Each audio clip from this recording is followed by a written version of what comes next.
इंसान किसी को अपने गले नहीं मिलाता, वो दूरियां बनाता है। तो घमंड बढ़ जाता है और पेट बढ़ जाता है, क्योंकि पेट जब बड़ा हो जाएगा तो कंठ मिलना मुश्किल हो जाएगा।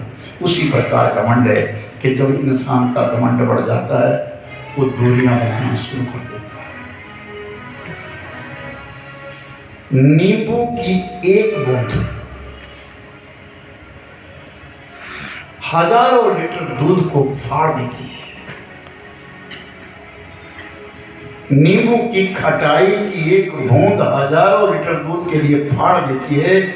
उसी प्रकार मानव का जो अहंकार है ना, वो अच्छे अच्छे संबंधों को बिगाड़ देता है। कितना प्यारा संबंध बना, यहाँ सब एक दूसरे को जानने लगे। कोई कहीं से आया, कोई कहीं से आया, कहीं से आया। कोई अमीर है, कोई गरीब है, कोई सामान्य है, लेकिन यहाँ तो हम सब एक यात्री हैं। ये 12 दिन की हमारी यात्रा है, 12वें दिन हम लोग वापिस जाएंगे। ये यात्रा है हम लोगों की, और ये हमको एक प्रेम से रहना सिखाती है। वसुदेव कुटुंबकम, हमारा एक कुटुंब है। यहाँ ना कोई बड़ा है, ना कोई छोटा है, ना कोई अमीर है, ना कोई गरीब है, समान है। सबको संग लेकर के चलना हमको ये यात्रा सिखाती है। सबको साथ लेकर के चलना ये हमें यात्रा सिखाती है मेरे भाई बहन। तो इसी प्रकार की जीवन यात्रा है। कल मैंने कहा था ना कि जब हमने जन्म लिया तो उस समय हमारे पास सांस थी, नाम नहीं था। और कल जब हमने जाना है, इस शरीर को छोड़ना है, तो हमारे पास सांसें नहीं होगी, लेकिन नाम होगा। वो व्यक्ति मर गया, वो नाम होगा। और जब पैदा हुए तो नाम नहीं था, केवल सांसें चल रही थी। सांसों के और नाम के बीच की जो यात्रा है वो हमारी जीवन यात्रा है। और उस जीवन यात्रा के बीच में हम कुछ पल अनुभूति, ऐसा कुछ पल ऐसे बिताएं जिसमें आनंद नहीं, परमानंद हो। आज हम लोग यहाँ पे 81 आदमी हैं और अधिकांश 24 घंटे में ज़्यादा से ज़्यादा यहाँ की याद है, घर की याद नहीं है, कम है। घर की याद तभी आती है जब ये टेलीफोन बजता है या कोई और कोई बात कोई हो, तब याद आ जाए, अन्यथा नहीं। इस समय भगवान के प्रति है और ये शुद्ध विचार है, इसको विचार शुद्ध कहा गया। हमारा आहार, तभी तो आज साधुओं का फपड़ा ली थी, उस कुटिया के आंगन से देखा कि बहुत सारे लोग उस राह पे जा रहे हैं। कहाँ जा रहे हो भाई तुम? आगे एक नगर सेठ रहता है और वो नगर सेठ अपनी दुकान खोल के बैठता है। आज वीरवार का दिन है, वीरवार के दिन उसकी दुकान खुलती है और किसी ने जो पुण्य कमाया हुआ हो वो पुण्य को बेचने के लिए, खरीदने के लिए बैठता है कि अपना पुण्य बेचो, तुम उससे कुछ धन ले लो और पुण्य उसको दे दो। तो राजा और रानी दोनों सुन रहे इस बात को। रानी ने विचार किया, राजन, हमने भी तो जिंदगी में बड़े पुण्य कमाए हैं, थोड़ा सा पुण्य आप बेच करके आओ, उसके बदले में कुछ राशन मिल जाए, उसके बदले में कोई वस्तु मिल जाए तो हमारा गुजारा चल पड़े।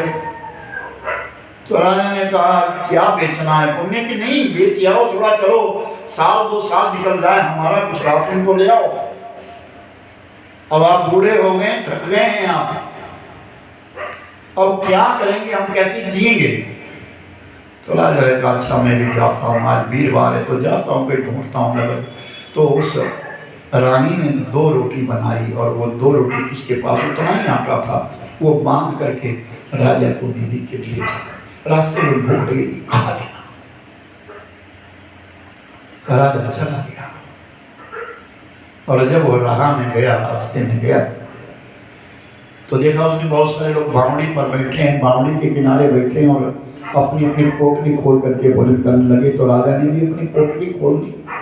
जब राजा ने जैसे अपनी पोटली खोली और वो ग्रास मुख में डालने वाला था, एक भूखा व्यक्ति सामने खड़ा हो गया। खाना खा रहे हो क्या, रोटी खा रहे हो? हाँ भाई। अच्छा ठीक है खाओ। तुमने खाई? नहीं मेरे पास भूख है। हाँ भूख तो है। तो राजा ने वो ग्रास भी छोड़ दिया और वो रोटी उसको दी, तू खा ले। और जितने में राजा अपनी दूसरी रोटी निकालने लगा उतने में उसने वो रोटी फट से खा ली।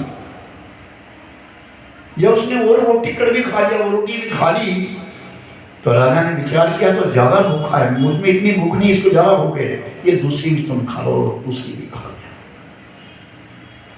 राजा ने पानी पिया और पानी पी करके आगे चले। अब ध्यान से सुनना चाहिए। कि हवेली के पास लंबी कतार लगी है। धीरे धीरे धीरे धीरे उस कतार से आगे बढ़ते चले गए और जब राजा का नंबर आया तो वहां कोई दुकान में कोई व्यक्ति नहीं है। दो आदमी बाहर बैठे, इस तरफ एक उस तरफ, अंदर कुछ नहीं, अंदर एक तराजू लगी है। तो उसने पूछा, भाई एक बात बताओ, मुझे कुछ पुण्य बेचना था, यहाँ कौन खरीदेगा? अरे जाओ ना, तुम जाओ अंदर जो तराजू है, तराजू में दो परड़े, एक परड़े में पर्ची लिख करके डालो जो तुमने जीवन में पुण्य कमाया है, वो कागज में लिख करके परड़े में डाल दो, और उसके पश्चात वो परड़ा नीचे झुक जाएगा और जो तुमको सामान चाहिए वो तराजू में रख लो, उसकी बराबरी हो जाए तो उठा के ले जाओ। ठीक है। कोई जानता नहीं कि राजा चला गया और राजा ने पर्ची के ऊपर लिखा कि मैंने 100 ब्राह्मणों को भोजन करवाया था, उसका पुण्य मुझे मिले। पर्ची डाल दी, परड़ा नहीं झुका। मैंने कई गौदान किए हैं, 5 गौदान का पुण्य मुझे मिल जाए, परड़ा नहीं झुका। इतने साधु संत मेरे राज्य में आए, मैंने उनके लिए सदा व्रत लगाए, पुण्य नहीं मिला। जितनी पर्चियां काटता चला गया, आखिर बाहर से सेवक आया, भाई कौन है तू, झूठ क्यों बोल रहा है? ये धर्म कांटा है, ये सच्चाई मानता है, झूठ मत बोल।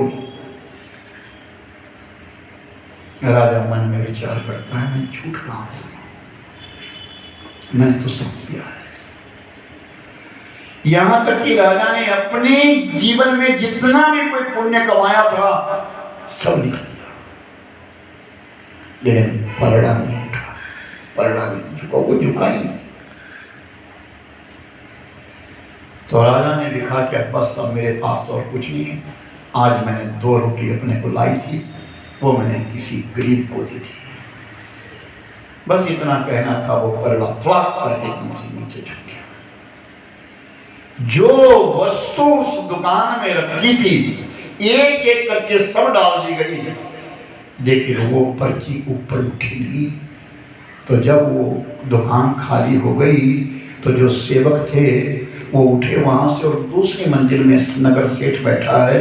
नगर सेठ से कहा, महाराज ऐसा कोई दानी आया है, पता नहीं उसने क्या लिखा है उसमें, और जितनी भी सौदा जो बाजार से लाया गया था, सौदा रखा था, वो सब खत्म हो गया, लेकिन फिर भी वो परड़ा उठ नहीं रहा है।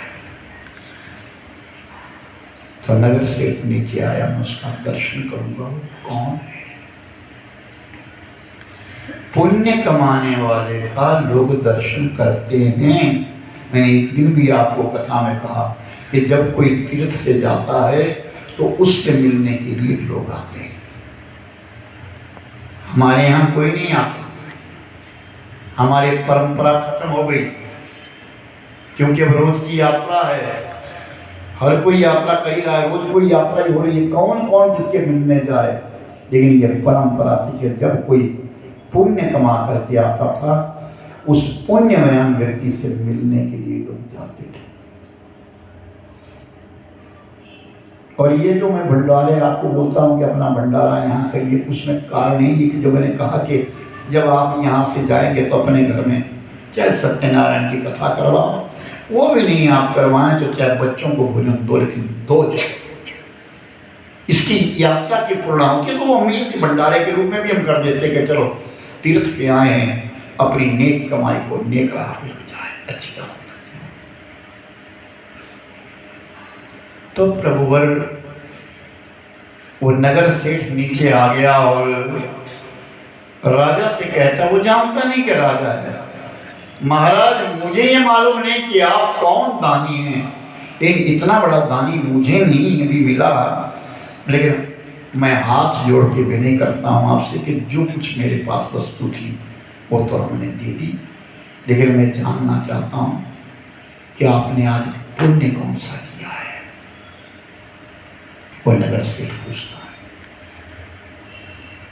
तो राजा कहता मुझे नहीं मालूम, लेकिन मेरे प्रश्न का उत्तर दो। राजा कह रहा है मेरे प्रश्न का उत्तर दो, मैं पति को हूं, एक राह चलने वाला व्यक्ति हूं, मैंने जीवन में जितना पुण्य कमाया था वो सब पुण्य मैंने इस तराजू में रख दिया, लेकिन ये तराजू, ये पलड़ा नीचे नहीं हुआ। मुझे दुख इस बात का है कि मैंने जिंदगी में इतना कुछ कमाया, लेकिन फिर भी ये पलड़ा नीचे नहीं आ रहा है। महाराज मुझे जरा आप बताएंगे ये क्या कारण हुआ, मेरा किया हुआ पुण्य कहाँ चला? तो नगर सेठ कहता है मुझे भी मालूम नहीं, क्यों ना हम इस धर्मकांटे से पूछे। तो दोनों ने हाथ जोड़ लिए, राजा ने भी हाथ जोड़ लिए। सोना